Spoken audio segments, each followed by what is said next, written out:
Ian, you've been on the road for such a long time now. What keeps you motivated to keep on the road with the band? You don't need motivation. It's not as if it's a job. It's something that's very pleasant and enjoyable to do. Right. So there's no motivation required. It's like eating and breathing and drinking water. You don't need motivation to do that. It's just necessary. So it's not like most people have got a job to do. You actually still really get a buzz out of going out there on stage? Yeah, I get tickles in my tummy every lunchtime on concert day. Really? Yeah, it's dangerous up there. We're playing music. We're not going through a routine. Some brilliant musicians on the stage.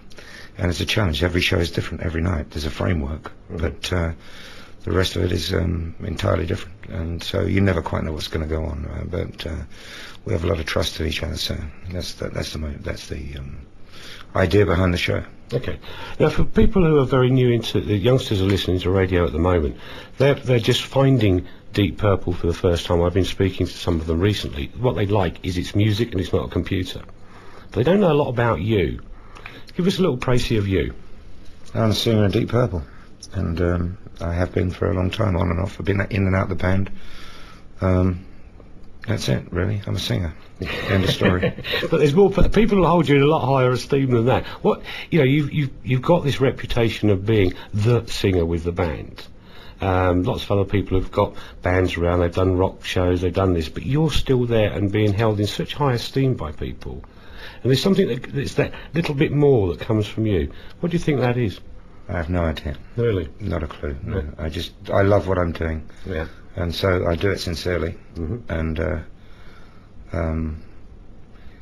we don't pay much attention to what we wear or our image or those sort of things. But right. We tend to focus on the music. And very intimate show with the audience. 10,000 people can be intimate, and that's what it'll be like tonight. And the average age of our audience now is 18, 20 years old, so it's very enjoyable. You say 18 to 20 years old. In Europe, on the mainland of Europe, it's a huge thing. Deep Purple is a fantastic brand as a band as well. What do you think is drawing the youngsters in? For my age group, I'm plus 40 now, but the youngsters are coming to see you. Why do you think that is? I have no idea. No, you'd have to ask them. Is it just that you're musicians, possibly? I don't know. I've never analysed it. We're sitting there in wonderment just as much as anyone else, wondering why. I asked my daughter this after we did Wembley a couple of years ago. I said, Grace, who let all the kids in tonight? And she said, Dad, you just don't get it, do you? Deep Purple is really cool. So I suppose that's as near an answer as I can give. Yeah, I think you're absolutely right, because that is something that's coming through. Well, if you've got a younger band at the moment possibly listening to you, they have to fight against the computer music all the time, and they're fighting and pushing, and they're kind of like pushing water uphill sometimes, I'm sure. What would be your message to young bands that are trying to get through to not necessarily emulate you, but at least to try and follow the same path? Well, playing an instrument is a wonderful thing. It stays with you for all your life, whether you're professional, semi-professional, or just play for your own amusement or your friends' amusement. So the idea of being able to pick up an instrument or sit at a piano or play a guitar or drums or hand percussion or harmonica or whatever it might be, at any stage, it transports you into a good mental state and takes you away from all the troubles and woes of the world. I think to be a musician is and to perform with other musicians is something very special. It's like congregational euphoria. It's uplifting, it's spiritually uplifting, and so you have to pursue that.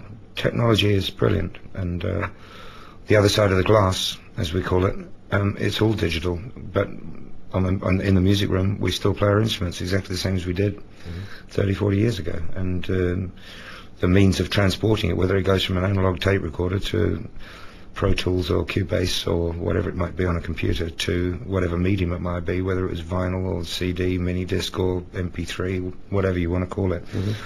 That's nothing to do with the music. That's just the medium. And so concentrate on the music and don't be distracted. Technology is something you can use tremendously. But if you find the two ways in which a Moog has been used, and by great musicians, piano players found the Moog an absolutely fantastic instrument, because it could extend what they could do on the piano with it, but they still played it. Other people took the Moog and just started sequencing and allowing the instrument to make records with interesting sounds. Well, pretty soon the dumb instrument runs out of ideas. So I think you've got to be creative and use, whether you're tapping a stick on a tin can or whether you're playing a guitar with half the strings missing, you can still have fun making music. And does it matter how big the audience is at that point, or could you do the same or get the same buzz out of, say, 100 people in a bar as you do with 10,000 people in the stadium? The best time is when there's no audience there at all and you're doing it just for yourself. Yeah. I mean, in rehearsals. I mean, that's why we play. These musicians I work with are supremely brilliant. They practice 6 hours a day. Right. 6 hours a day sounds like a lot, but it's enjoyment to them. And so the idea of doing all that in private is fulfilling. I meditate every day, and I can combine all those conditions and states of mind into my work with other musicians. Then we all share the same experience. It doesn't stop us being individuals or having an individual life, but sharing music, whether you're playing to yourself entirely or in a rehearsal room with 4 other musicians, or whether you're playing in a club, or as we do sometimes to hundreds of thousands of people. It makes no difference. It's the music that counts, and the audience is basically the 6th member of the band. That's how you have to look at it. You have to draw the audience in, and if you welcome them in and you push yourself to the limits and give everything, and show your vulnerabilities, then they'll make you very welcome in their venue or in their hometown, and that's an important thing. If you go to show off, I suppose it'll last for 5 minutes, and then people will get fed up and look at somebody else who can show off a bit better than you. So the histrionics are very important in terms of the show business value, but that's really only to mask inadequacies sometimes. And I think people will always come back to sharing music that's played from the heart, well played too. I mean, it's not got to be over serious or boring or pompous or anything like that. It's just wholehearted and vulnerable. That's the important thing. And do you think that is one message that's very important to some of these bands you've got now? Without mentioning names, there are bands out there that I consider to be, shall we say, fabricated bands. They're on stage with this gimmick all the time. Is that something a band should do, or should they really, really avoid it? You're sounding like it should be avoided. No, I'm just saying what I enjoy doing. I wouldn't dream of giving advice to any other professional musician. I admire anyone who goes on the stage, and it's not for me to analyse why they're successful or not. Commercial success is sometimes a fluke, and sometimes it's...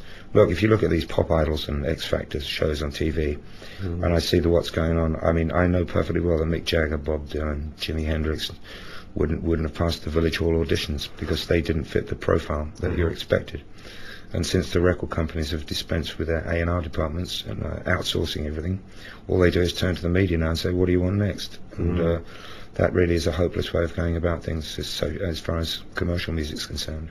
You need a good balance, and you need histrionic performers like Alice Cooper, the modern Screaming Lord Sutchers of this world. The Ozzy Osbournes are all absolutely invaluable because they give a good perspective. At the same time, you need the quiet introvert people as well. And you need a good balance, and you need also to carry forward the history of music in one form or another. Nothing's original, so we all grew up being inspired by something. And so no, I wouldn't.